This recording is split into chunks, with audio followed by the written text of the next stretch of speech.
Okay, we are about right here on Lincoln Road. You got a mile here, another half a mile, another half a mile, and just under a half a mile where it turns and goes to the boat dock on the Ryrie Reservoir. So just under 2.5 miles of road frontage. Ready? Mm-hmm. This road right here is 115 north. It will go down to Ryrie to the north, or go up through the property. You can go up and hit the Bone Road. This strip of land right here, where we are looking at up there, connects the properties. So that gold strip the gold strip that goes south, and then it goes up, and the golden wheat east of the. Let me zoom in a little bit up there, right up there on top. The golden wheat east of the windmills. None of this. There's 7 windmills on this property. There was a company that wanted to put a bunch more, and they just missed the window. I'm told it's zoned in the wind zone. I feel like this property, besides a dry farm and the windmill potential, I think there's some recreational value this close to the reservoir. So the reservoir is just going to be right there. Right there. And we'll drive over there in a minute. And then I also think, you know, there's a commercial venture if you could get the right zoning with boat storage. I think a lot of people would like to just pick their boat and drop it off here when they get in and out of the water. So this is surrounded by the surrounding windmills to the west and to the southwest. That is correct. And actually to the north too. I'll pan all the way back, clear to the north. Now, this is Lincoln Road. I'm looking down. Road, and you go 1 mile west and you hit 115 north. So basically you have windmills on all sides except for the east. Okay.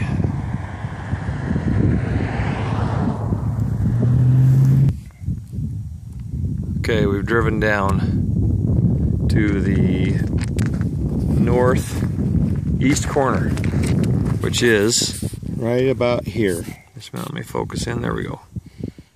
Okay. And this is the road that goes down into the boat dock. This is where the fee area building is. And you can see the canyon right in front of us for the Ryrie Reservoir.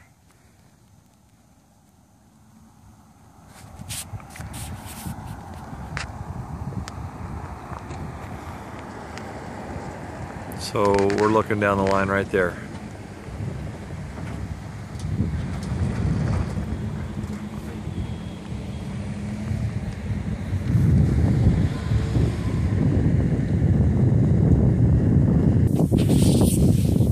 Just wanted to stop and take a quick little video of this grain. Let you look at this. This is 2014 summer. It's July, and this would be a typical year.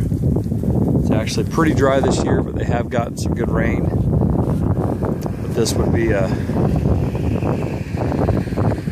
typical field, just to give you an indication of potential yield.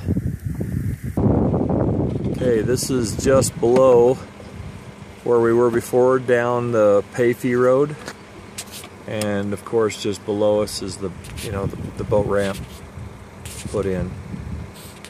Let's get you into the reservoir.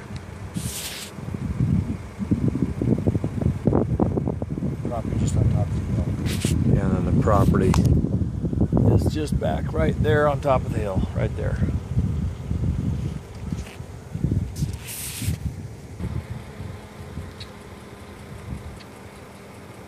We're about a 1/4 mile from the property.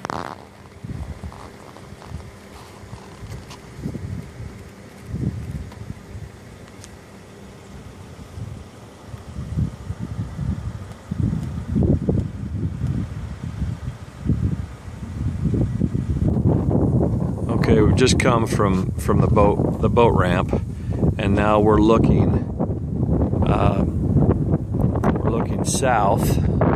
So all that property there is going to be part of this property. So you've got the rim overlooking the reservoir where we just came from. We're right here at this corner. And I just shot video right down that line. Down this way. Yeah, right down that. And of course there's the road that goes to the Blacktail. And we were just right down here a few seconds ago at the boat ramp. Yep. They call that Blacktail. Okay, we've traveled now. We're in the corner again right here. And if you notice, that's the way it lays right there. Trying to focus. There you go. We're in the corner right here.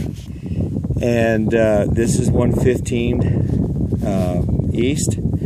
And all the green is in CRP. The pink is in farmland. And so when we look up, you'll see this narrow strip that connects all the farmland together. And where are we right now? We are sitting right here on this, right just up the road, just a little bit from the corner, right here. So if you come up,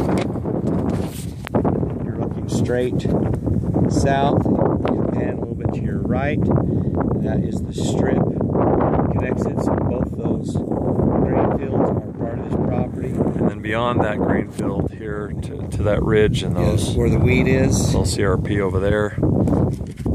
And then we started this right there on this corner. Ready? Uh-huh. The gentleman that owns this he's got great dirt in here. You can see it's just good dirt. If he was ever able to put pivots in here, you'd have one of the best farms in southeastern Idaho. And that may be a possibility at some point in time, using canal water that is and divert it on the subdivisions in Idaho Falls. So we shot the wheat from that other field. This is just a sample of the barley that's growing. Again, this is July 2014. Been a pretty dry summer, but they had some pretty good rains up here. But this would be, I would guess, pretty typical, wouldn't you say? Yeah. What would you guess the yield is here per acre, just by looking at that? Oh boy. I don't know, I'd say 45 to 55, 52. Okay. This is looking straight east between the CRP and the barley crop. Both these properties go clear to the almost clear to the canyon. You can see a tip of the Tetons poking up over there. And you see that cut there in the canyon. That's where the reservoir sits, is right down in there, and that's the rim of the canyon that we were just looking at from the other side, from the reservoir side. But it does follow the rim all the way up, which is about a quarter mile to the lake.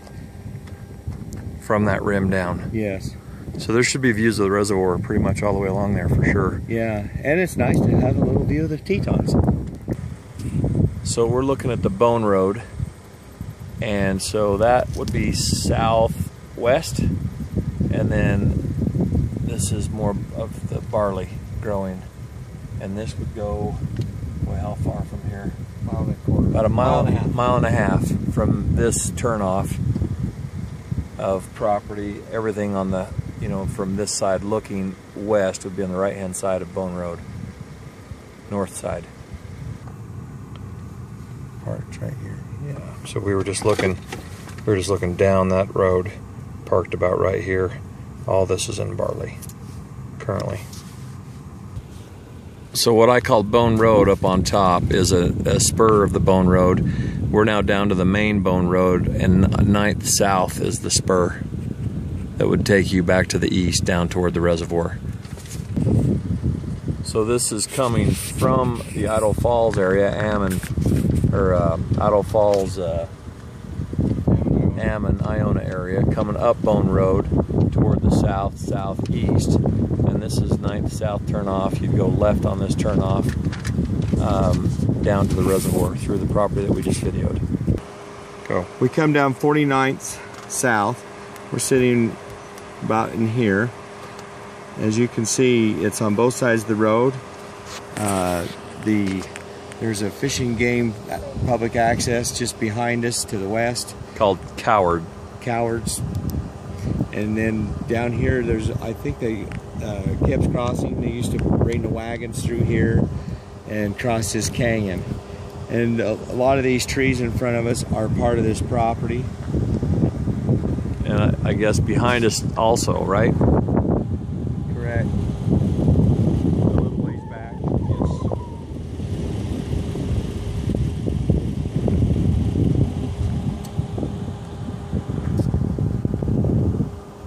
And then you want to point out those little trees down there? That's, yeah, there's a old homestead down there, has a domestic well, and right has down there a by garage those trees. and 2 shops there. The house burned down several years ago, and that is the details. And this field runs 3 miles from here east. Not a bad looking crop. We're kind of on the hillside, but this is dry farm wheat this year. Okay, now we're down where the buildings reside. There's a large cinder block shop down here, metal frame shop, and another little outbuilding shed, garage, and of course a little grove of trees. This is a pretty good stand of wheat down in here. You can see. Just walk out here for a touch. Anyway, it doesn't look too bad. Dry farm wheat in a dry year, that looks pretty good.